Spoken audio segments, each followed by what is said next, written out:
Halo teman-teman semua, selamat datang di podcast Poin Penting. Bersama aku, Septian Dwi Amanda, dan hari ini kita bakal bahas topik yang seru banget buat tugas pengembangan wilayah dari Ibu Ayu Wulandari. Kita akan membedah kenapa sih suatu negara, apalagi negara berkembang, itu bisa sukses banget ekonominya, sementara yang lain itu bisa krisis banget ekonominya. So, di sini kita bakalan membahas terkait dengan negara India dan juga Zimbabwe. Di sini aku nggak sendiri, di sini aku ditemenin sama Niken, ada Alia, dan juga ada Intan. Halo semuanya. Halo Setia. Oke, kita langsung mulai aja kali ya. Tadi di awal aku udah bilang kalau kita bakal bahas terkait dengan negara India dan juga Zimbabwe. So, mungkin kita mulai dari yang positif dulu nih guys. Niken. Kenapa sih India itu dibilang sebagai negara yang best practice dalam perekonomiannya nih, peningkatan potensi ekonominya? Oke, jadi gini Sep, kuncinya itu teman-teman ada di reformasi tahun 1991. Waktu itu India tuh udah berani buat ngelakuin liberalisasi pasar dan juga menghapus sistem lisensi yang kaku atau di sana itu disebutnya sistem license rate. Nah, hasilnya juga luar biasa banget. Ada di tahun 2024 PDB mereka itu tumbuh sekitar 6,7%. Keren banget ya. Lah, yang lebih keren lagi itu India itu dia mulai fokus ke sektor jasa sama IT.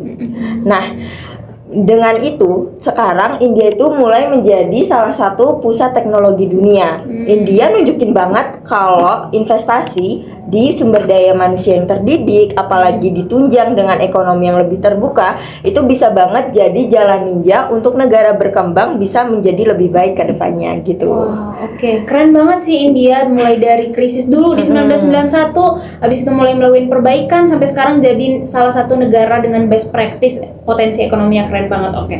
Tapi di sisi lain guys, ada juga negara yang sekarang jadi pelajaran pahit atau bad practice. Alia, sebenarnya apa yang terjadi di Zimbabwe? Sebenarnya ini kontras banget ya sama negara India yang tadi dibilang Niken, di mana Zimbabwe ini menjadi salah satu contoh negara yang ngalamin kegagalan di kebijakan moneter dan juga instabilitas politiknya. Nah, di mana tahun 2008 mereka itu ngalamin hiperinflasi besar-besaran sampai 79,6 miliar persen. Dikarenakan bank sentral di Zimbabwe ini terus-menerus melakukan pencetakan uang demi menutupi defisit pemerintahnya. Nah, belum lagi di sana itu ada yang namanya kebijakan land reform atau reformasi lahan yang dimana tidak terencana dengan baik, sehingga mengakibatkan produktivitas pertanian di sana itu anjlok banget. Nah, akhirnya karena hal itu modal besar dari Zimbabwe ini tuh sebagian besarnya itu lari ke luar negeri dan bahkan banyak juga tenaga kerja yang terampil di Zimbabwe itu ikut ngungsi karena problem tersebut gitu. Oke, jadi di sini ada dua kutub yang beda banget ya. Intan, kalau kita bandingkan secara langsung nih, sebenarnya apa sih poin krusialnya antara India dan juga Zimbabwe? Nah, kalau mau ditarik garis lurusnya nih ya, poin yang paling berasa bedanya itu ada di stabilitas institusi sama kepastian hukum. Coba lihat India. Mereka itu disiplin banget lewat Reserve Bank of India. Makanya inflasi mereka terjaga di angka 4 sampai 10%. Bandingin sama Zimbabwe yang bank sentralnya itu seolah kehilangan taring karena nggak independen lagi. Terus soal investasi nih. India itu karpet merah banget buat asing atau FDI. Mereka bolehin kepemilikan sampai 100% di berbagai sektor. Sedangkan di Zimbabwe, investor itu malah pada kabur karena masalah korupsi sama hukum yang nggak jelas.